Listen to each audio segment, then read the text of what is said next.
Hello నమస్తే. మీరు చూస్తున్నారు పీకే రెడ్డివి. ఈరోజు అనకాపల్లి జిల్లా నక్కపల్లి మండలం రాజీపేట దగ్గర బల్క్ డ్రగ్ పార్క్ ఏర్పాటైతే కేంద్ర ప్రభుత్వం రాష్ట్ర ప్రభుత్వం ఏర్పాటు చేస్తుంది. దీనికి సంబంధించినటువంటి స్థానికులు అయితే ఆందోళన బాట పట్టారు. బల్క్ డ్రగ్ వద్దని ఆ దృశ్యాలు మనం ఇప్పుడు చూస్తాం.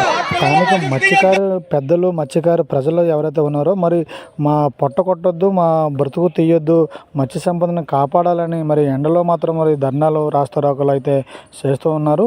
మరి పోలీసులు అయితే వీరిని ఇబ్బంది పెడుతున్న తరుణంలో గ్రామం అంతా ముక్త కంఠంతో మరి వీళ్ళైతే శాంతియుత ధర్నా అయితే చేపట్టడం జరిగింది. ఆ దృశ్యాలు ఇప్పుడు మనం చూస్తూ ఉన్నాం. ఇక్కడ పెడతానంటున్నది ప్రజల ప్రాణాలు తీసేటువంటి, ప్రజల్ని జబ్బులు పాలు చేసేటువంటి ఈ సమావేశంలో మరి స్థానిక పెద్దలు మద్దతుగా తెలిపినటువంటి నాయకులు మాట్లాడుతున్నటువంటి దృశ్యాలను ఇప్పుడు మనం చూస్తూ ఉన్నాం. చాలా మంది చెప్తున్నారట, హైదరాబాద్ లో ఉన్నాయి, పరవాళ్ళలో ఉన్నాయి, విశాఖపట్నంలో ఉన్నాయి, అన్ని చోట్ల బాగా నడుస్తున్నాయి, ఇక్కడ కూడా బాగా నడుస్తాయి, మంచి అభివృద్ధి జరిగిద్దని చెప్తున్నారట. పరవాడ వెళ్ళమనండి ఆ చెప్పే వాళ్ళకి.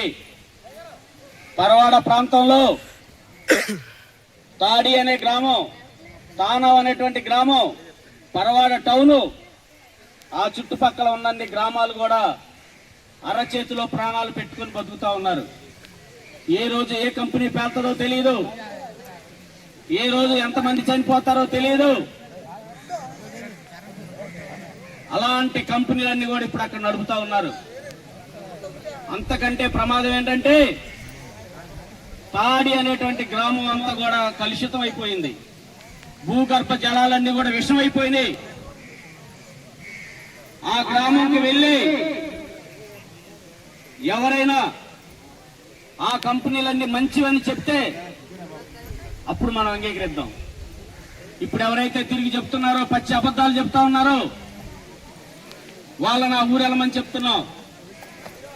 ఎంత దుర్మార్గం అంటే, ఎంత అన్యాయం చేసిందంటే ప్రభుత్వం ఆ గ్రామంలో ఉన్నటువంటి ప్రజలకి, ఆ గ్రామంలో ఉన్నటువంటి ఆడపిల్లల్ని ఎవరు పెళ్లి చేసుకోవటం లేదు, మగ పిల్లలకి ఎవరు పిల్లనివ్వట్లేదు.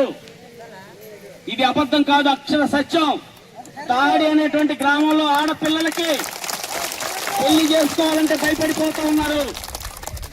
పిల్లలు పుట్టరని చెప్పి, మగ పిల్లలకి పిల్లలు పుట్టరని చెప్పి ఆ ఊళ్ళో పిల్లనివ్వాలన్నా, పిల్లల్ని చేసుకోవాలన్నా అంత భయంతో ఈ రోజు అక్కడ ఉన్నటువంటి గ్రామంలో ప్రజలు బతుకుతా ఉన్నారు. ఇదైతే మరి బల్క్ డ్రగ్ సంబంధించిన విషయం అయితే స్థానిక హోంమంత్రి గారు తక్షణంగా స్పందించి మరి మత్స్యకారులు ఎవరైతే ఉన్నారో వారికి మత్స్య సంపద కాపాడి మాకు న్యాయం చేయాలని మత్స్యకారులందరూ కూడా ఎండను సైతం లెక్క చేయకుండా మరి మహాశాంతియుత ధర్నా ఏర్పాటు చేయడం జరిగింది. ఈ కార్యక్రమంలో మరి మత్స్యకారులందరూ చాలా ముక్త కంఠంతో చెప్తూ ఉన్నారు, బల్క్ డ్రగ్ మాకు